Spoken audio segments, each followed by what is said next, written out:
Plus 12,6%, c'est le montant de l'augmentation du prix du gaz au 1er octobre pour les ménages français. Un record après les différentes hausses déjà cet été, en cause la reprise économique mondiale post-crise sanitaire. Aujourd'hui tout le monde veut du gaz, et encore plus les prochaines semaines avec l'hiver qui arrive. Mais une mauvaise nouvelle en cache toujours une autre sur le front des dépenses énergétiques des Français. L'électricité est aussi en train de suivre la même trajectoire. Alors que peut faire le gouvernement dans cette galère? Jean Castex a annoncé un gel des tarifs réglementés du gaz pour les 7 prochains mois et un plafonnement de la hausse des prix de l'électricité à 4% jusqu'en février 2023. Car à quelques mois de la présidentielle, pas question pour l'exécutif et Emmanuel Macron de subir une nouvelle grogne sociale. Mais comment en est-on arrivé là? On en parle ce soir sur le plateau de Bonsoir le Gard.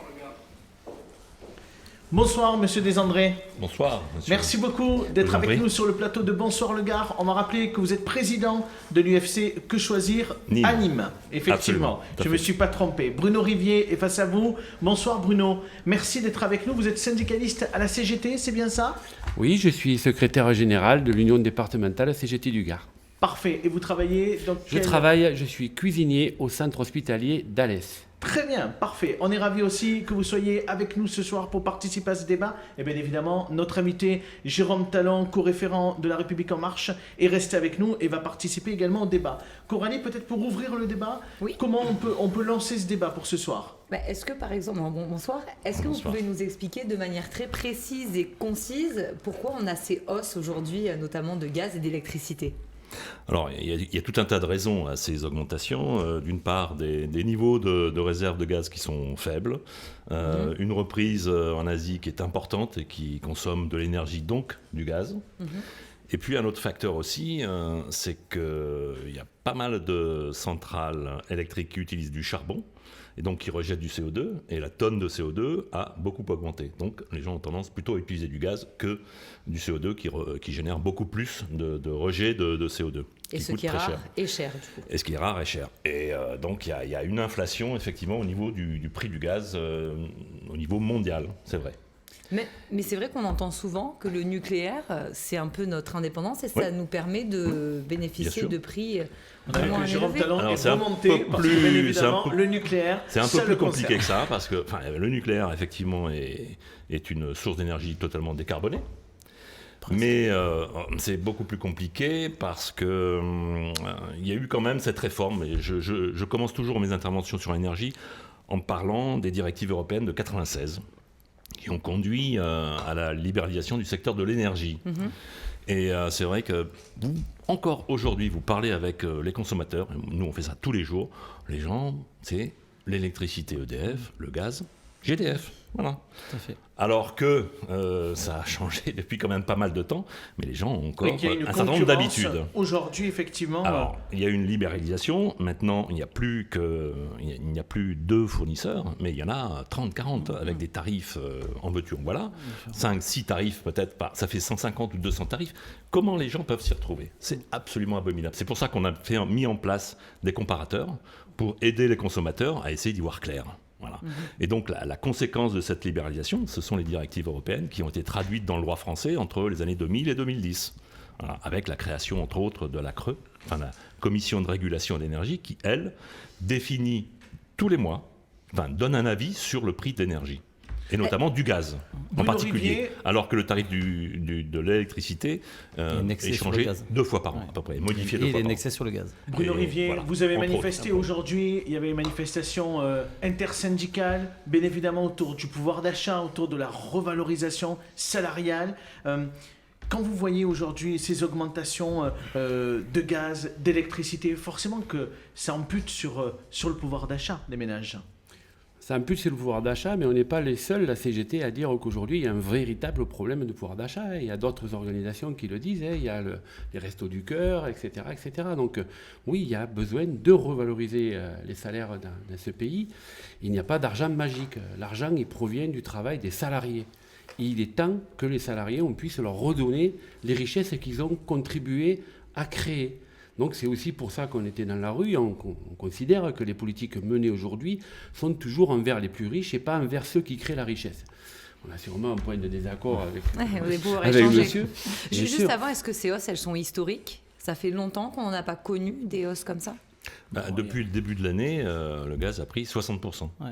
Alors c'est post-Covid, hein. C'est post-Covid, Bien sûr. oui. Alors il y a eu des baisses, effectivement, il faut dire qu'il y a eu des baisses, il y a eu des augmentations, etc. Mais globalement, depuis le début de l'année, ça a pris 60%. Et la Commission de régulation de l'énergie a publié un communiqué de presse la semaine dernière, c'était il y a une dizaine de jours, qui dit quoi ? Qui dit qu'en décembre 2020, un ménage, je dirais entre guillemets moyen, dépensait 950 € pour son chauffage au gaz. Aujourd'hui, c'est 1 500 €. Oui. Donc, il n'y a pas de secret. Et effectivement, le pouvoir d'achat en prend un coup. Monsieur Talon, on a bien évidemment entendu les annonces du Premier ministre, le Premier ministre qui a voulu créer finalement une espèce de bouclier sur ces augmentations pour éviter qu'elles soient trop fortes.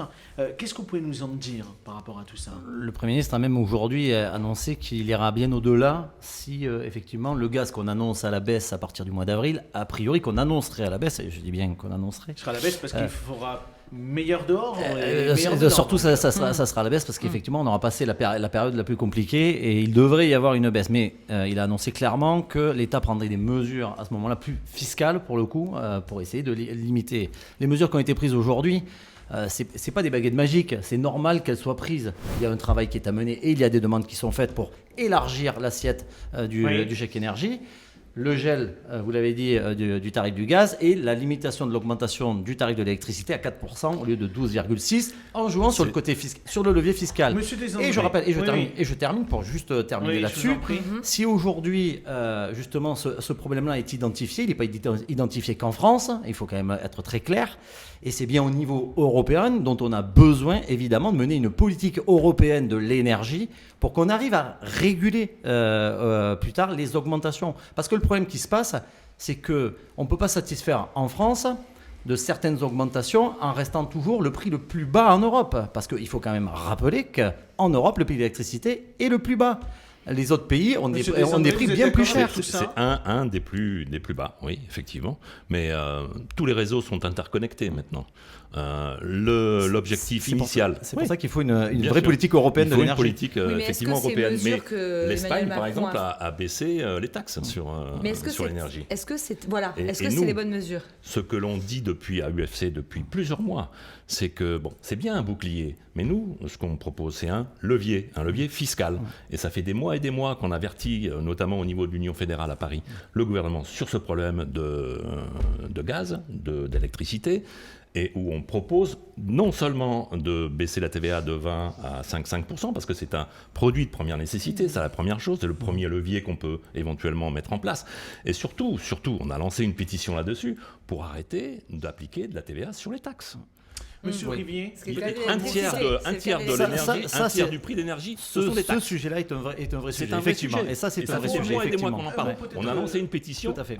Rien de n'a manière été fait. concrète, Monsieur Rivier, alors je ne sais pas si vous résidez à Nîmes ou pas, mais on a compris que vous travaillez du côté d'Alès. Je présume que vous utilisez potentiellement votre véhicule régulièrement. Là aussi, il y a une augmentation du gasoil et de l'essence. Est-ce que vous vous en êtes rendu compte, vous aussi, au quotidien, sur votre pouvoir d'achat ? Tous les salariés s'en rendent compte au quotidien. Mon plein, il a pris plus de 20 €, je crois. Enfin, salariés ou pas salariés d'ailleurs, hein. Tous les Français s'en rendent compte. Bien sûr, bien sûr. Et comment on peut faire là ? C'est quoi les solutions ? Est-ce que ça passe pas par l'économie d'énergie ? Parce que finalement, on peut peut-être pas y faire grand-chose sur l'achat des barils de brut au Moyen-Orient. Comment on fait ? Alors, pour le coup, justement, j'allais venir sur l'accompagnement et puis les choix énergétiques de la France. C'est ça aussi qui est en jeu. Parce que là, si on parle aujourd'hui d'augmentation, ça va arriver encore, moi je vous l'annonce, hein, quel que soit le président de la République, quels que soient les gouvernants, ça arrivera encore les augmentations du prix de l'énergie. Donc il faut avoir vraiment une politique volontariste sur comment on produit cette énergie. Donc le choix du mix énergétique que nous portons, nous, avec le gouvernement, c'est effectivement garantir ce 50% de production d'origine nucléaire. Et il faut, et ça sera un enjeu de la campagne électorale, maintenir le parc nucléaire et certainement le développer avec, évidemment, à côté de ça, toutes les énergies renouvelables. C'est un grand plan, c'est un grand plan à mener. Il y a une voiture électrique. Juste peut-être, voilà, c'est ça, au-delà des grandes politiques qu'on pourrait mettre en place en France et à l'international, moi j'ai lu l'UMA, comme ça, et je me suis rendu compte que c'est bien d'avoir aussi d'autres façons de penser. Monsieur Rivet ne va pas me dire le contraire. Et est-ce qu'on ne pourrait pas revaloriser les salaires, les faire augmenter? Alors c'est vrai qu'en France, il y a plusieurs catégories sociales. Il y a les fonctionnaires et les salariés du privé qui sont au-dessus du SMIC. Il y a ceux qui touchent le SMIC, qui a les retraites. Est-ce qu'il faudrait pas, est-ce que ça ne sera pas l'enjeu de la présidentielle, d'augmenter ces salaires-là avec des artifices différents, parce que les catégories sont différentes, mais est-ce que ce n'est pas le vrai débat de cette présidentielle? Monsieur Rivier, par exemple. Je crois que je vous disais tout à l'heure, c'est par le travail des salariés qu'est créée la richesse. Vous mettez de l'eau, vous mettez de la farine, vous mettez de la levure, ça ne fera pas du pain. Il va falloir qu'un ouvrier intervienne et fasse du pain. Il est normal qu'à un moment donné, cet ouvrier il puisse subvenir à ses besoins. Et aujourd'hui, ce qui se passe dans la société, depuis des décennies, les politiques menées sont en direction des plus riches et pas en direction des salaires de ceux qui le gagnent. Et des salariés. Des entreprises quand même. Mais bien sûr. Mais 56 milliards d'euros de dividendes versés aux entreprises. Il y a 1 an et demi en arrière, on avait le PDG de chez Renault, on avait le PDG de chez Airbus, ils avaient Peucheur à la larme à l'œil. Ils étaient tous à la larme à l'œil, ça allait être la catastrophe. On a fait le quoi qu'il en coûte. On leur a distribué des milliards d'euros. Ils ont licencié des centaines de personnes, ils affichent des milliards de bénéfices. Mais ce n'est pas ce qu'il faut faire, y compris augmenter les salaires. C'est bon pour les retraites, c'est bon pour la santé, puisque dans notre salaire, il y a une partie qui va à tout ce qui est social. Donc on a une vraie nécessité dans ce pays. Les plus riches ont augmenté leur fortune de 170 milliards pendant 9 mois de pandémie. C'est le double du budget des hôpitaux publics. Pendant qu'on fermait 5 000 lits. On peut discuter des richesses créées dans ce pays. Un dernier mot avec je suis prêt à discuter plus longuement. Un dernier mot rapide pour clore ce débat, monsieur Desandré. Moi, je souhaitais juste parler des tarifs de l'AREN. Pas les arènes de Nîmes. L'AREN, c'est un tarif. Voilà.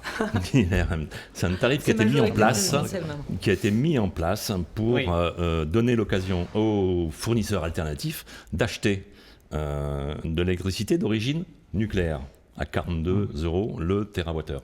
Mais c'est limité à 100. Donc tous les fournisseurs alternatifs demandent à ce que ce plafond soit remonté pour pouvoir vendre plus et moins cher aux consommateurs français. Or, qu'est-ce qui se passe?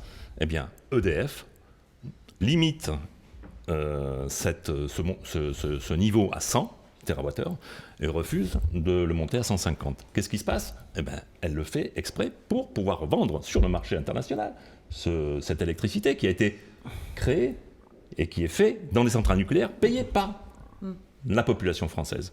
Et ça, c'est absolument anormal. Et on demande aussi à ce que les fournisseurs alternatifs puissent acheter plus et aussi cher à EDF. Et pour l'instant, ce n'est pas acceptable. C'est un débat passionnant, on aura l'occasion d'en reparler. Monsieur Salon, si vous voulez être réélu peut-être en 2022, j'ai une proposition à vous faire. C'est sérieux, arrêtez de rigoler, c'est sérieux. Pourquoi ne pas taxer ces entreprises qui, par exemple, laissent la climatisation toute la nuit? Je sais pas, peut-être... je sais pas. Vous parlez d'Objectif Gare? Pas du tout. Et il est centré sur Ou les lumières, peut-être, qui sont allumées. Bon, ça, c'est pas chez Objectif Gare, par contre. Mais voilà, ça peut être une proposition. Oui, ça s'appelle de l'économie d'énergie. Juste, si je peux dire, allez, juste un mot rapidement. Ce sujet que vous abordez effectivement important, je pense que ça vaudra le coup pour le coup d'inviter le député Anthony Sellier, qui est le président du Conseil de l'énergie et qui va aborder certainement ce sujet avec les grands patrons d'EDF le vendredi, puisqu'il organise une table ronde sur le sujet de l'énergie. Juste pour terminer quand même. J'entends toutes les demandes. Bien sûr, ça serait formidable si on pouvait augmenter tous les salaires, et notamment les salaires les plus bas. Je partage complètement. Je veux quand même dire que le gouvernement, on peut l'attaquer sur tous les sujets, mais on a supprimé la taxe d'habitation pour l'ensemble des Français. C'est 20 milliards d'euros qui ont été redistribués aux Français. Toutes les personnes qui habitent payent la taxe d'habitation et ne la payent plus aujourd'hui. Aujourd'hui, la taxe d'habitation ne la paye plus. On aura l'occasion. Je la paye encore. On aura l'occasion. Parce que vous êtes comme moi, vous gagnez très bien votre vie et vous allez avoir 30% de remboursement en novembre. Très bien. Merci beaucoup, Monsieur Talon, d'avoir fait le service après-vente du gouvernement. Merci beaucoup d'avoir été avec nous, Monsieur Desandré. Merci beaucoup, Monsieur Rivier, aussi d'avoir été avec nous ce soir.